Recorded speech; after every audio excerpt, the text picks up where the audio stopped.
நான் வந்து இந்த சோலாருக்கு போடாதுக்கு முன்ன 4-4.5 லட்ச ரூபா கட்டிட்டு இருந்தேன். இன்னைக்கு வந்து இந்த சோலார் போட்டு நீங்க நல்லா வெயில் அடிச்சா 30 to 35% எங்களுக்கு குறையுது. படியும் போட்டு கொடுத்துக்கிறாங்க. ரெண்டாவது வாக்கிங் போறது, மேல நடந்து போறது, சைட்ல இறங்கி போறது, நாலா பக்கம் சென்ட்ரலையும் சதுர பைப்ல போட்டு கொடுத்து எங்களுக்கு பெயிண்ட் அடிச்சு கொடுத்தாங்க. ஃபியூச்சர் பவர் கார் வந்து போட்டு கொடுத்துக்கிறது வந்து நிறைய வந்து பார்த்துட்டு போறாங்க. எங்களுக்கு இப்படி பண்ணலன்னு சொல்லி சொல்றாங்க. நம்மளுக்கு ஏதோ சின்ன வேலை வந்தாலும் அவன் வந்து செஞ்சு கொடுக்கறது உடனடியா வந்துடுறாங்க. ஒன்றும் பிரச்சனை இல்லை. நாங்க வந்து வீட்டுக்கு அவன் போட்டு தராங்க, பெரிய பெரிய இண்டஸ்ட்ரியலுக்கு போட்டு தராங்க. ஃபியூச்சர் பவர் டெக்ல எங்களுக்கு ரேட் வந்து எங்களுக்கு செட் ஆயிடுச்சு. அமருங்கிறவர் தான் நம்மளுக்கு வந்து செஞ்சு கொடுத்தாரு.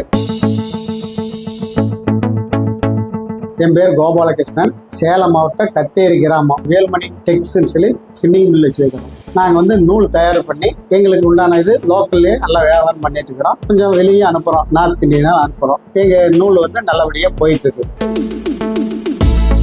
நாங்கள் மில்லு ரன்னிங் பண்ணிட்டு இருக்கும்போது எங்களுக்கு வந்து மாசத்துல வந்து கரண்ட் பில் அதிகமாக வருது. 4 லட்சம் 5 லட்சம் வந்துட்டு இருக்குது. அதனால வந்து நாங்கள் வந்து ஒரு வருஷம் முன்னாலேயே நாங்கள் வந்து கரண்ட் பில்லு எப்படி குறைக்கலாம்னு ஒரு ஐடியா பண்ணிட்டு இருந்தோம். எங்க சன்னு அவர் யோசனையில நாங்கள் வந்து சோலார் போடலான்னு எங்க சன்னு சொன்னார்ல. நாங்கள் 2-3 இடத்துல விசாரிச்சோம். அதுல வந்து ஃபியூச்சர் பவர் டெக் அந்த கம்பெனி வந்து எங்க சன்னு சூஸ் பண்ண. அப்படி அவரு வந்து திரும்பி வர சொல்லி நாங்கள் பேசணும். பேசி எவ்வளவு ஆகும் என்ன ஏதுன்னு நல்லா கொட்டேஷன் வாங்கணும். வேற ஆளுக்கு 2-3 பேர்ட்ட கொட்டேஷன் வாங்கணும். எங்களுக்கு வந்து ஃபியூச்சர் பவர் டெக்ல எங்களுக்கு ரேட் வந்து எங்களுக்கு செட் ஆயிடுச்சு. அமருங்கிறவர் தான் நம்மளுக்கு வந்து செஞ்சு கொடுத்தாரு.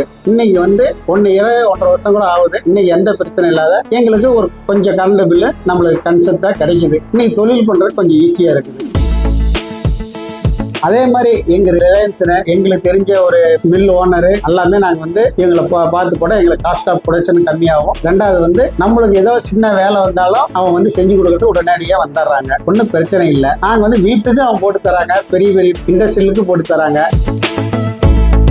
எங்களுக்கு வந்து மேல நடக்கிறதுக்கு எல்லாம் வந்து ஜிஐ பைப்ல சதுர பைப்ல எங்களுக்கு போட்டு கொடுத்துருக்காங்க. இதை வந்து நிறைய பேர் வந்து பார்த்துட்டு போயிருக்கிறாங்க. வேற ஆளுங்க என்ன பண்ணிக்கிறாங்க, பிவிசி பைப்ல சுடுதண்ணி போடுற பைப்பு அந்த மெட்டீரியல்ல வந்து அவங்க எல்லாம் போட்டு கொடுத்து 4ஆவா உடஞ்சி போச்சுன்னு எங்க கிட்ட கம்ப்ளைண்ட் பண்ணாங்க. நாங்க வந்து இல்லைங்க வந்து பாருங்க, எங்களுக்கு போறாம ஜிஐ பைப்பு சதுர பைப்ல எங்களுக்கு வந்து படியும் போட்டு கொடுத்துருக்காங்க. ரெண்டாவது வாக்கிங் போறது, மேல நடந்து போறது, சைட்ல இறங்கி போறது, நாலா பக்கம் சென்ட்ரலையும் சதுர பைப்ல போட்டு கொடுத்து எங்களுக்கு பெயிண்ட் அடிச்சு கொடுத்தாங்க. அது வந்து எங்களுக்கு நிறைய பேர் வந்து எங்களுக்கு எப்படி போட்டுருக்காங்க, எங்க எப்படி போட்டுருக்காங்கன்னு சொல்லிட்டு எங்களை வந்து ஃபியூச்சர் பவர் டெக் கார் வந்து போட்டு கொடுத்துக்கிறது வந்து நிறைய வந்து பார்த்துட்டு போறாங்க. எங்களுக்கு இப்படி பண்ணலன்னு சொல்லி சொல்றாங்க. ஸ்டார்டிங் வந்து 1.5 வருஷம் ஆகுது. இன்னைக்கு வரைக்கும் எந்த ஃபால்ட்டும் எந்த இடத்துலையும் எங்களுக்கு கிடையாது. இதெல்லாம் எங்களுக்கு பண்ணி கொடுத்தது அமரோட ஃபியூச்சர் பவர் டெக் கம்பெனி தான் எங்களுக்கு செஞ்சு கொடுத்தது. இன்னைக்கு வரைக்கும் எங்களுக்கு திருப்தியா இருக்கு. எங்க பிசினஸுக்கு தெரிஞ்சவங்களுக்கு எல்லாத்துக்குமே நாங்கள் வந்து சொல்லிட்டு இருக்கிறோம். இது வரைக்கும் செஞ்சு கொடுத்ததுக்கு ஃபியூச்சர் பவர் டெக்கு நன்றி, வணக்கம்.